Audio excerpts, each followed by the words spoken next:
یو وخت د هند یوه لرې کلي ته یو سوداګر ورغی. ویې ویل بیزو په 10 روپۍ اخلم. د کلي په ځنګل کې د بیزوګانو کمی نه و. هر چا بیزوګانې نیولې او په سوداګر یې پلورلې.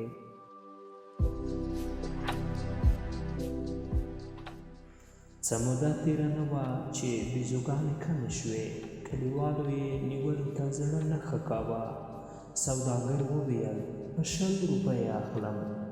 په یوې بیزو پسې 2-3 ساعته ګرځېدل او 20 روپۍ ګټل بده معامله نه وه. کلیوالو بیا د بیزوګانو موندلو ته مټې راونغښتې.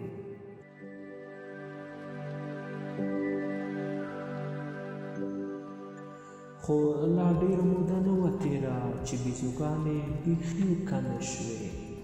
که به چا په ټوله ورځ کې یوه ومونده نو ډېر به نېکمرغه و. خلکو یو ځل بیا له دې کاروباره لاس واخیست. خو سوداګر وویل چې که هر چا بیزو راوړه 10 روپۍ ورکوم.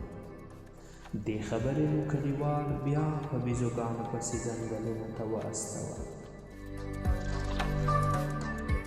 څو ورځې راکړه ورکړه روانه وه. اخر داسې وخت راغی چې هېڅ بیزو نه پیدا کېده. سوداګر وویل چې که چا بیزو راوړه په 50 روپۍ ترې اخلم. 50 روپۍ نو بیخي ډېرې وې، مګر بیزو نه پیدا کېده او کلیوالو له ځان سره ډېر افسوس کاوه چې کاشکې په 10 او 20 روپۍ نه وای پلورلې.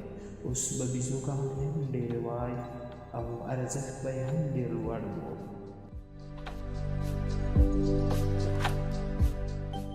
خو په دغه وخت کې سوداګر ښار ته ولاړ او د بیزوګانو رانیولو ته یې خپل شاګرد پرېښود.